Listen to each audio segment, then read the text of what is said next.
বাংলাদেশের মানুষের উপর বৈষম্য করেছে ফ্যাসিবাদী পালিয়ে যাওয়ার শেখ হাসিনা।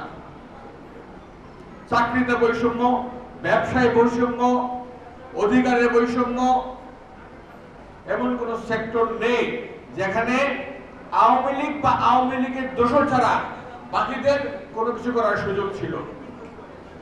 বিএনপির উপর 17 বছর নির্যাতনের স্ট্রিমলাইন চালানো হয়েছে, গুম করা হয়েছে, খুন করা হয়েছে, 60 লক্ষের অধিক নেতা কর্মীর বিরুদ্ধে মামলা দেওয়া হয়েছে।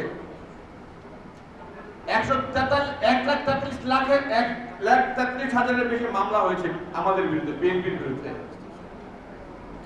নির্যাতিত, পঙ্গু, স্বজন হারানো, পালিয়ে থাকা, জেল খাটা,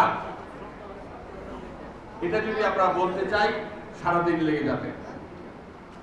এই নির্যাতনের পটভূমিতে দাঁড়িয়ে কিন্তু জাতীয়তাবাদী দলের নেতা দেশ নায়ক তারেক রহমানের নেতৃত্বে বিএনপি বাংলাদেশে গণতন্ত্রের জন্য, স্বাধীনতার সার্বভৌমত্ব রক্ষা করার জন্য, মানুষের অধিকার ফিরে আনার জন্য দুর্বার গণ আন্দোলন গড়ে তুলেছিল।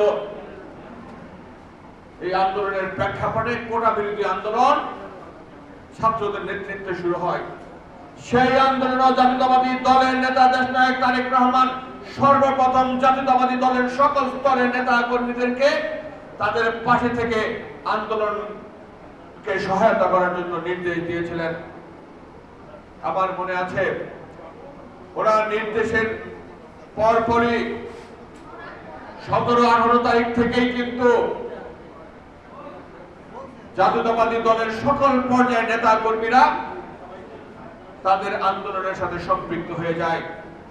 জুলাই আন্দোলনে যে প্রথম শহীদ ওয়াসিম আকরাম, যিনি দ্বিতীয় শহীদ, সাইদের পরেই যিনি মারা গিয়েছেন, উনি কিন্তু আমাদের দলের নেতা।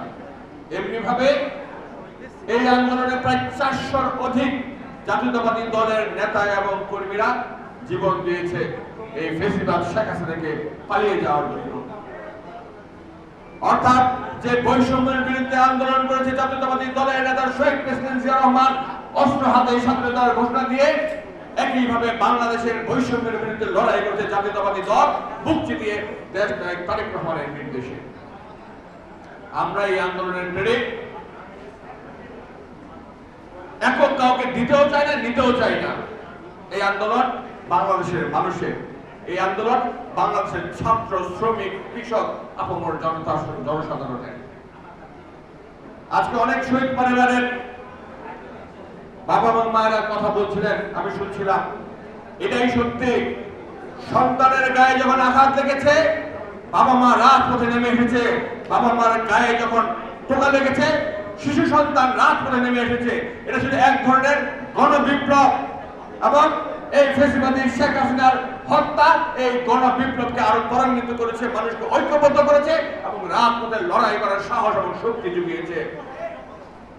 এই লড়াইয়ে যতবার বাংলাদেশের মানুষের হৃৎপিণ্ড আঘাত করা হয়েছে, ইতিহাস সাক্ষী, বাংলাদেশের মানুষ যখন রুখে দাঁড়ায় তখন কোন হোক, ফ্যাসিবাদ হোক আর ভিনদেশী কোনো দালাল হোক, বাংলাদেশের মানুষের অধিকার আদায়ের আন্দোলনের বিজয় থেকে বাংলাদেশের মানুষকে কখনোই পরাজিত করতে পারে নাই।